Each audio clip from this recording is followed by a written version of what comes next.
주변 사람들을 격려하면서 생활하는 하루가 되기를 축복합니다. 안녕하세요. 오늘이 교회를 섬기고 있는 이기훈 목사입니다. 여러분의 가정은 부모와 자녀의 관계에서 그리고 부부의 관계에서 어떻게 하나님께서 제시해 주신 영적 질서가 세워져 있는지요?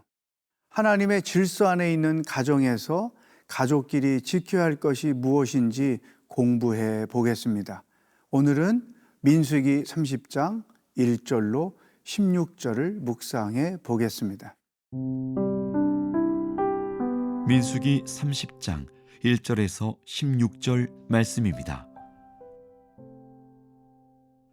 모세가 이스라엘 자손 지파의 수령들에게 말하여 이르되 여호와의 명령이 이러하니라.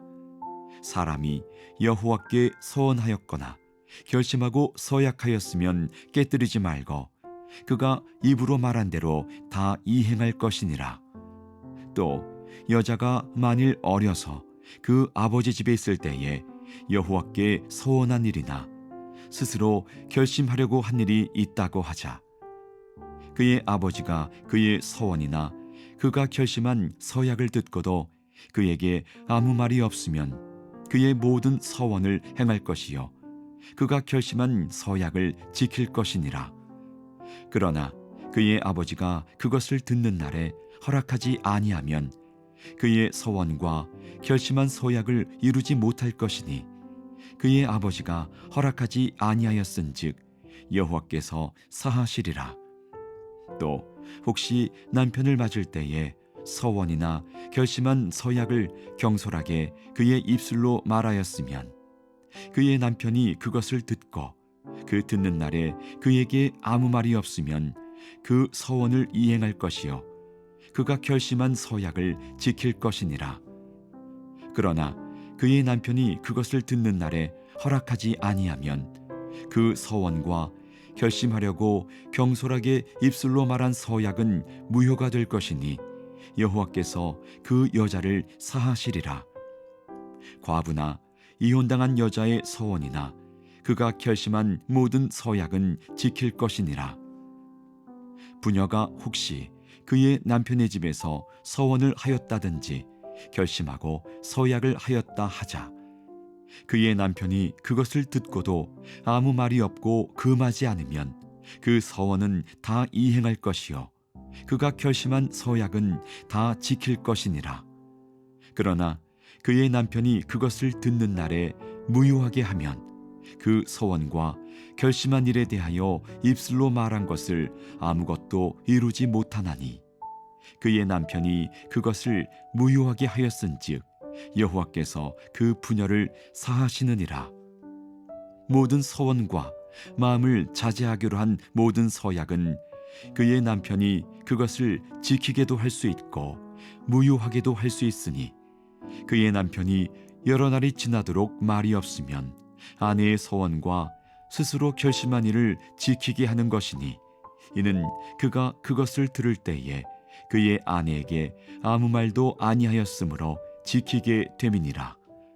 그러나 그의 남편이 들은 지 얼마 후에 그것을 무효하게 하면 그가 아내의 죄를 담당할 것이니라.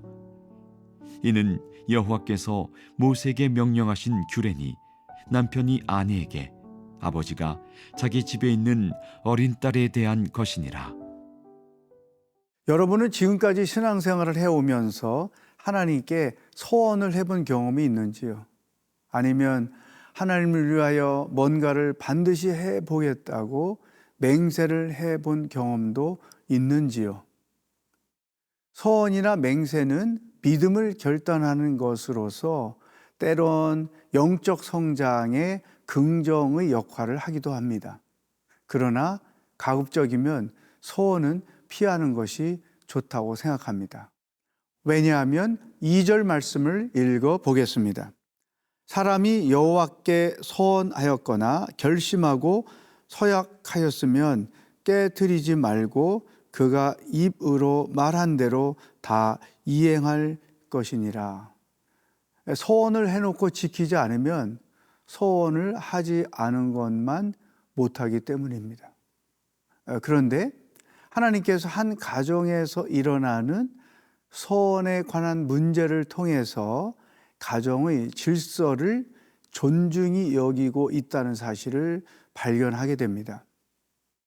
한 가정의 미혼한 딸이 하나님께 소원한 일이 있다면 반드시 지켜야 합니다. 그런데 예외적인 적용이 있었습니다. 5절 말씀을 읽어보겠습니다. 그러나 그의 아버지가 그것을 듣는 날에 허락하지 아니하면 그의 소원과 결심한 서약을 이루지 못할 것이니 그의 아버지가 허락하지 아니하였은즉 여호와께서 사하시리라. 딸이 하나님께 소원한 것이 있다고 해도 아버지가 허락하지 않으면 그 소원은 무효가 될 수 있다는 것입니다. 다시 말하면 하나님께 죄가 되지 않는다는 것입니다. 이것은 하나님께서 가장의 권위를 인정해 주고 계시다는 증거가 됩니다. 하나님은 그렇게 해서 가정의 질서를 세우실 뿐 아니라 가정을 천국으로 만들게 하셨습니다. 그래서 사도 바울은 에베소서 6장 1절로 4절에서 이렇게 권면했습니다. 자녀들아, 주 안에서 너희 부모에게 순종하라. 이것이 옳으니라. 내 아버지와 어머니를 공경하라. 이것은 약속이 있는 첫 계명이니 이로써 내가 잘되고 땅에서 장수하리라. 또 아비들아, 너희 자녀를 노엽게 하지 말고 오직 주의 교훈과 훈계로 양육하라. 하나님께서 오늘 우리에게 주시는 첫 번째 말씀입니다. 만약 당신이 가장이라면 가장의 사명을 다해서 가정을 천국으로 만들고 있습니까? 아니면 가장의 권위를 잘못 사용하여 가정을 지옥으로 만들고 있지는 않습니까? 또한 당신이 자녀라고 하면 가장의 권위에 순종하면서 생활을 하고 있습니까? 여러분의 가족을 돌아보고 하나님의 질서를 세워가는 하루가 되기를 축복합니다.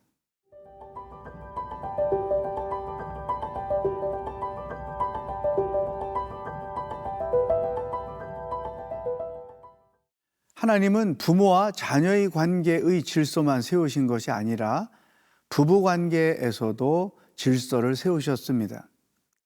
한 집안에서 아내가 하나님께 소원을 한 것이 있다면 반드시 지켜야 합니다. 그러나 8절 말씀을 읽어 보겠습니다. 그러나 그의 남편이 그것을 듣는 날에 허락하지 아니하면 그 소원과 결심하려고 경솔하게 입술로 말한 서약은 무효가 될 것이니 여호와께서 그 여자를 사하시리라. 아내가 아무리 소원을 했어도 남편이 허락하지 않으면 무효가 된다는 것입니다. 그리고 그것은 하나님께 죄가 되지 않는다는 것이죠. 이것은 하나님께서 부부 관계에 있어서 지켜야 될 질서가 무엇인지를 말씀해 주셨습니다. 사도 바울은 부부 관계에서 있어야 할 질서를 에베소서 5장 22절로 25절에서 이렇게 설명해 주었습니다. 아내들아, 자기 남편에게 복종하기를 주께 하듯 하라. 이는 남편이 아내의 머리됨이 그리스도께서 교회의 머리됨과 같음이니 그가 바로 몸의 구주시니라. 그러므로 교회가 그리스도에게 하듯 아내들도 범사에 자기 남편에게 복종할지니라. 남편들아, 아내 사랑하기를 그리스도께서 교회를 사랑하시고 그 교회를 위하여 자신을 주심같이 하라. 아내는 남편에게 복종하고 남편은 아내를 사랑하는 것이 가정의 질서입니다. 복종과 사랑은 서로 배우자에 대한 사랑의 표현입니다. 아내는 복종함으로 남편의 권위를 세워주고 남편은 아내를 희생적으로 사랑해야만 하나님이 기뻐하시는, 그리고 두 사람이 원하는 행복한 가정이 세워질 수 있다는 것입니다. 오늘 하나님께서 우리에게 주시는 두 번째 말씀입니다. 만약 당신이 아내라면 남편에게 복종하면서 남편이 권위를 세워주고 있습니까? 만약 당신이 남편이라면 아내를 희생적으로 사랑하고 있습니까? 하나님의 질서를 회복하는 가정이 되기를 축복합니다.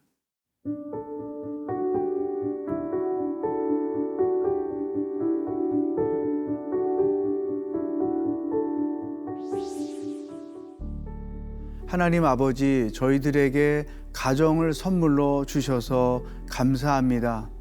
가장은 가장대로, 자녀는 자녀대로, 또 남편은 남편대로, 아내는 아내대로 하나님이 주신 말씀에 근거하여 가정을 천국으로 만들어가는 모든 가족들이 되게 하여 주시옵소서. 예수님의 이름으로 기도하옵나이다. 아멘.